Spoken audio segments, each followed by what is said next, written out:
കേരളത്തിലും ബാംഗ്ലൂരിലും ദുബായിലും ലോസ് ഏഞ്ചൽസിലും വരെ വീടുള്ള 9,500 കോടിയുടെ ആസ്തിയുള്ള ഒരു മനുഷ്യൻ. പറയാൻ പ്രത്യേകിച്ച് ബാധ്യതകളോ എന്തിന് ഒരു ചെറിയ ബാങ്ക് ലോൺ പോലുമില്ലാത്ത ഒരു മനുഷ്യൻ. 58-ാം വയസ്സിൽ ഒരു വെടിയുണ്ടയിൽ ജീവിതം അവസാനിപ്പിച്ചപ്പോൾ ദുബായിലെ വീട്ടിൽ നെഞ്ചുപൊട്ടിയിരിക്കുകയായിരുന്നു ഭാര്യ ലിനിയും ഏകമകൾ റിയയും. വലിയ ബിസിനസ് സാമ്രാജ്യത്തിന്റെ അധിപനായ ഭർത്താവുണ്ടായിരുന്നപ്പോഴും ഭാര്യയ്ക്കിഷ്ടം ലാളിത്യമായിരുന്നു. എന്നാൽ അപ്പന്റെ പാതയിലായിരുന്നു മകൾ റിയ മേരി റോയ്. അത്യാഡംബര കാറുകളുടെ വലിയ ശേഖരം തന്നെ ഉണ്ടായിരുന്ന മകൾക്കായി റോയ് ദുബായിൽ പണി കഴിപ്പിച്ചത് 7,000 സ്ക്വയർ ഫീറ്റിന്റെ അത്യാഡംബര വീട് തന്നെയായിരുന്നു.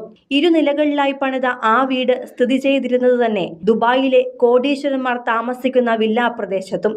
അതിമനോഹരമായ വീടുകൾ സ്ഥിതി ചെയ്യുന്ന ഈ സ്ഥലത്ത് കോടികൾ ചെലവിട്ടാണ് അദ്ദേഹം ഈ വീട് പണി കഴിപ്പിച്ചത്. അതുമാത്രമല്ല, വീടിനകത്ത